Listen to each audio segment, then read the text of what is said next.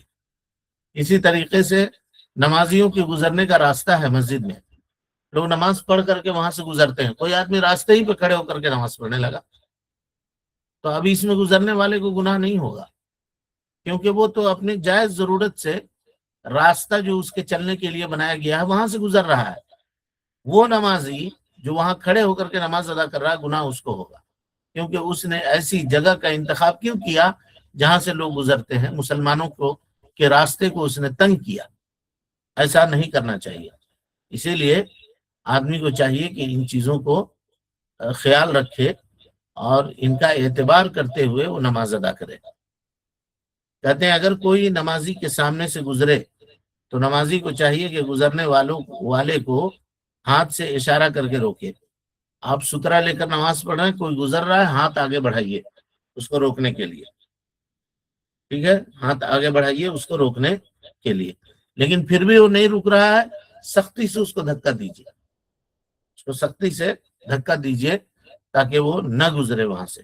صحیح بخاری کی روایت۔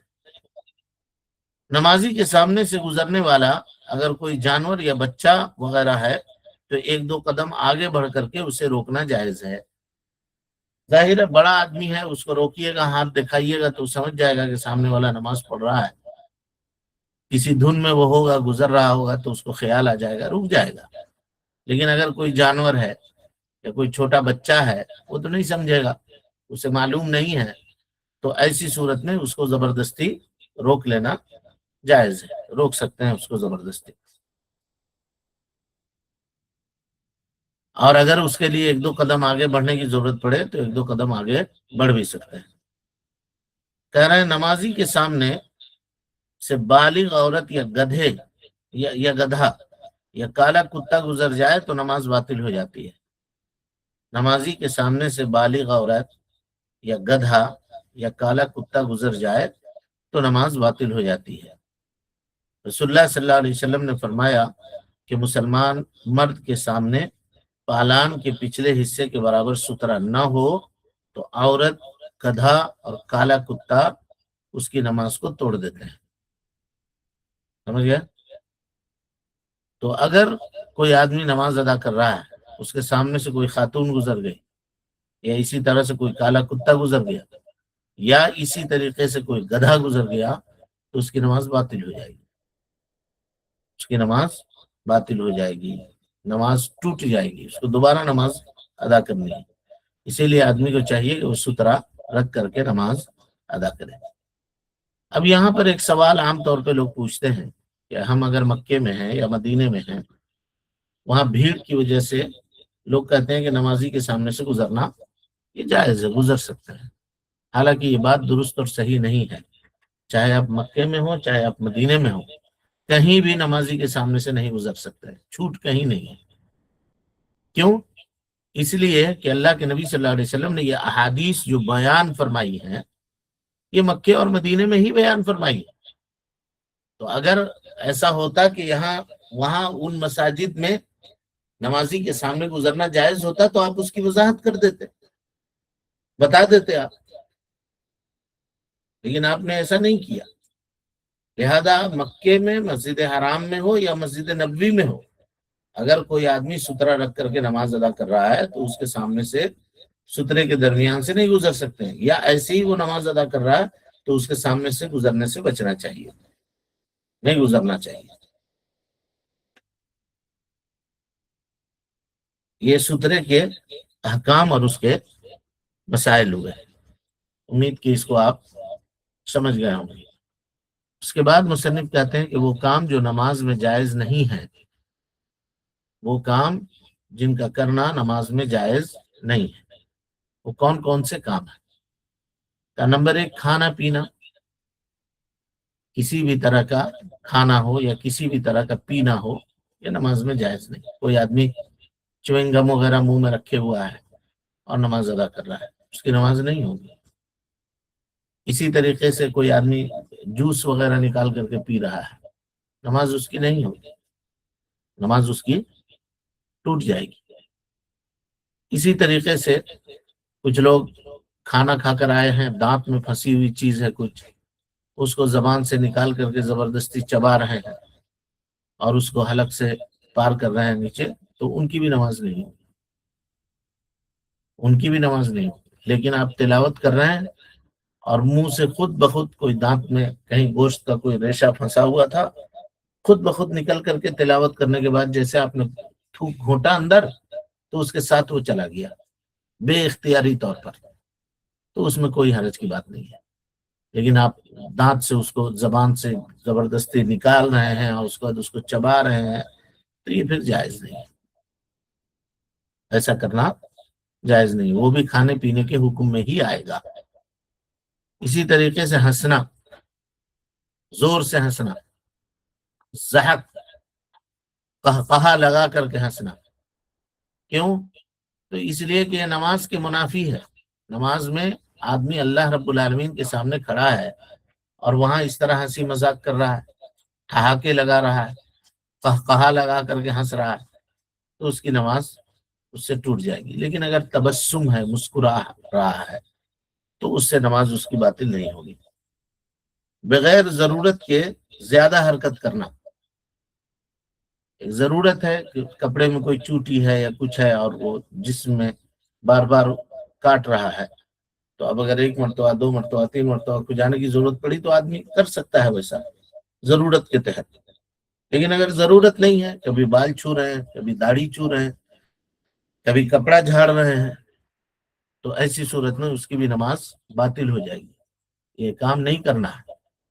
اہل علم کہتے ہیں کہ اس کی مقدار کیا ہے، تو کہا ایک رکن میں اگر آدمی بغیر ضرورت کے 3 حرکت کر دے تو اس کی نماز باطل ہو جائے گی۔ مثلا ایک نمازی اللہ اکبر کہہ کے کھڑا ہوا، ابھی قیام کی حالت میں ہے، قیام ایک رکن ہے، اب کبھی داڑھی چھو رہا ہے بغیر ضرورت کے، کبھی سر کے بال سنوار رہا ہے، کبھی کپڑے کو صحیح کر رہا ہے، کبھی کالر صحیح کر رہا ہے، کبھی آستین کے بٹن لگا رہا ہے، تو 3 کام اگر ایک رکن میں کر دے نماز اس کی باطل ہو جائے گی بغیر ضرورت کے۔ لیکن اگر ضرورت ہے تو کیا جا سکتا ہے، ضرورت ہے تو کیا جا سکتا ہے، لیکن بہت زیادہ حرکت نہ کرے ضرورت میں بھی، تاکہ اس کی نماز کا خشوع خضوع یہ ختم نہ ہو۔ جی، نماز میں باتیں کرنا، بات کرنا، کسی کو بتا دینا، بات کرنا، زبان سے کچھ بول دینا، یہ ناجائز ہے۔ لیکن اگر کبھی اشارے کرنے کی ضرورت پڑے تو آدمی اشارہ کر سکتا ہے۔ مثلا آپ نماز ادا کر رہے ہیں اور آپ کے ساتھی بھی ہیں کوئی ساتھ میں، وہ نماز ادا کر رہے ہیں، دونوں کو نماز کے بعد کہیں جانا ہے، اور آپ نماز میں کھڑے ہیں، دوسرا نماز سے فارغ ہو گیا، تو اب اگر وہ کہہ رہا ہے آپ کے سامنے آ کر کے، آپ نماز میں ہیں، وہ کہہ رہا ہے کہ ہم مسجد کے باہر کھڑے ہیں، آپ نماز مکمل کیجئے اور باہر آئیے۔ آپ اگر ہاتھ سے اشارہ کرتے ہیں کہ نکلو، تو صرف ہاتھ سے اشارہ کر رہے ہیں، یہ نہیں کہہ رہے ہیں کہ منہ سے نہیں کہہ رہے ہیں کہ نکلو، ہاتھ سے اشارہ کر رہا ہے، تو ایسا کیا جا سکتا ہے۔ اس کی دلیل کیا ہے؟ ام المومنین حضرت عائشہ صدیقہ رضی اللہ عنہا نماز ادا کر رہی تھی اپنے گھر میں، اور یہ نماز کون سی تھی؟ سورج گرہن کی نماز تھی۔ حضرت اسماء رضی اللہ عنہا آتی ہیں اور کہتی ہیں کہ اس وقت کیا ہو گیا، نماز جماعت سے نماز ادا کی جا رہی ہے، یہ کون سا وقت ہے نماز ادا کرنے کا؟ تو ام المومنین نے آسمان کی جانب انگلیوں سے اشارہ کیا، تو حضرت اسماء نے دیکھا آسمان کی طرف، کہا آیا، یعنی سورج گرہن ہو گیا ہے، یہ نشانی ہے؟ کہا ہاں ہاں، اسی لیے تو وہ بھی ہاں ہاں کہا، یعنی سر سے، سر ہلا کر کے ہاں کہا، زبان سے نہیں کہا، ہاں سر ہلا دیا۔ پوچھا کہ اس وقت کون سی نماز پڑھی جا رہی ہے؟ تو آسمان کی طرف انگلی اٹھاتی، اس نے آسمان کی طرف انگلی اٹھائی تو دیکھا کہ سمجھ گیا کہ سورج گرہن ہے، اور اس کے بعد کہا کہ نشانی ہے سورج گرہن کی نماز ہے، تو سر ہلا دیا، وہ بھی ساتھ میں نماز پڑھنے لگی۔ تو ایسا کیا جا سکتا ہے۔ نماز میں ادھر ادھر دیکھنا، تاک رہے ہیں ادھر، نماز پڑھ رہے ہیں، دائیں جانب بائیں جانب دیکھ رہے ہیں. نماز میں آسمان کی طرف نظر اٹھانا، اوپر دیکھنا، اس سے نماز آدمی کی باطل ہو جاتی ہے. کہتے ہیں نماز میں اپنا دھیان اللہ کی طرف رکھنا چاہیے اور سکون و اطمینان کے ساتھ نماز ادا کرنا چاہیے. نماز کے دوران اگر دل میں شیطانی خیالات اور وسوسے پیدا ہو جائیں تو اعوذ باللہ من الشیطان الرجیم پڑھنا چاہیے. اس سے شیطانی وسوسے ختم ہو جاتے ہیں. نماز کے دوران وضو ٹوٹ جائے تو نماز باطل ہو جاتی ہے، لہذا نماز توڑ دے اور ناک پر ہاتھ رکھ کر کے نکل جائے اور دوبارہ وضو کر کے پھر سے نماز ادا کرے گا، پھر سے شروع سے نماز ادا کرے گا.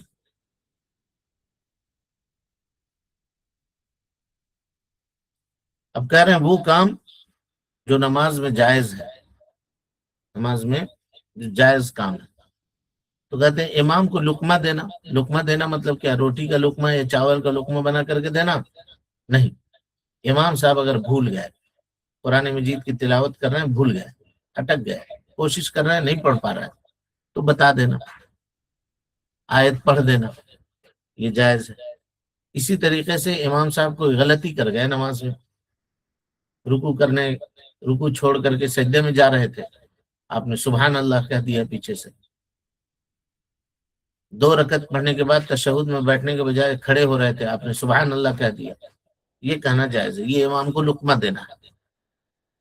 اگر امام نماز میں کوئی آیت بھول جائے تو اسے یاد دلا دیا جائے، اس کو لقمہ دینا کہتے ہیں. امام اگر نماز میں کوئی غلطی کرے تو اسے تنبیہ کرنا، مثلا سبحان اللہ کہہ کر تنبیہ کریں. اور اگر عورتیں بھی امام کے پیچھے نماز پڑھ رہی ہوں تو تالی بجا کر امام کو تنبیہ کریں. تالی کیسے بجانا ہے؟ اس طرح سے نہیں جیسے لوگ بجاتے ہیں، ایسے تالی نہیں بجانا ہے، بلکہ بائیں ہاتھ کی پیٹھ کے اوپر داہنے ہاتھ سے مارنا ہے، اس طرح ایسے تالی بجانا ہے تاکہ امام سمجھ جائیں کہ ہم سے کوئی غلطی ہو رہی ہے. بچہ بچی کو اٹھا کر نماز پڑھنا، ضرورت کے وقت. چھوٹا بچہ ہے، لے کر کے مسجد گئے ہیں، نیچے رکھ رہے ہیں تو رو رہا ہے یا رو رہی ہے بچی، تو اس کو گود میں لے کر کے آپ نماز پڑھ سکتے ہیں. البتہ رکوع اور سجدہ کرنے وقت اس کو گود میں کیسے رکھیں گے؟ نہیں رکھ سکتے، تو اس وقت اس کو زمین کے پر بٹھا دینا چاہیے. اور پھر جیسے 1 رکعت مکمل کر کے قیام کے لیے کھڑے ہوئے، پھر اس کو اٹھا لیجیے، گود میں لے لیجیے. ایسا کر سکتے ہیں. نمبر 4، ہتھیلی کے اشارے سے سلام کا جواب دینا. اگر کوئی آدمی، آپ نماز پڑھ رہے ہیں، کوئی آ کر کے السلام علیکم، تو آپ ہاتھ کے اشارے سے، ہتھیلی کے اشارے سے آپ اس کو اس کے سلام کا جواب دیں گے. وعلیکم السلام یہ زبان سے، منہ سے نہیں کہیں گے، صرف ہاتھ اٹھا کر کے اشارہ کریں گے. اس کا مطلب یہ ہوگا کہ سلام کا آپ جواب دے رہے ہیں. اشارے سے جواب دینا ہے، بول کر کے جواب نہیں دینی. اس کے بعد ہے سنتوں کا بیان. نماز میں جو سنت ہے، سنت نمازیں ہیں، انشاءاللہ اس کو ہم لوگ کل کے درس میں پڑھیں گے. اللہ سبحانہ و تعالیٰ سے دعا ہے کہ وہ ہم سب کو حسن عمل کی توفیق دے، ہم سب کی اصلاح فرمائے، نیکیوں کو شرف قبولیت سے نوازے، سیئات سے درگزر فرمائے، جب تک زندہ رکھے دین اسلام پہ زندہ رکھے، اور جب اٹھائے ایمان پہ اٹھائے.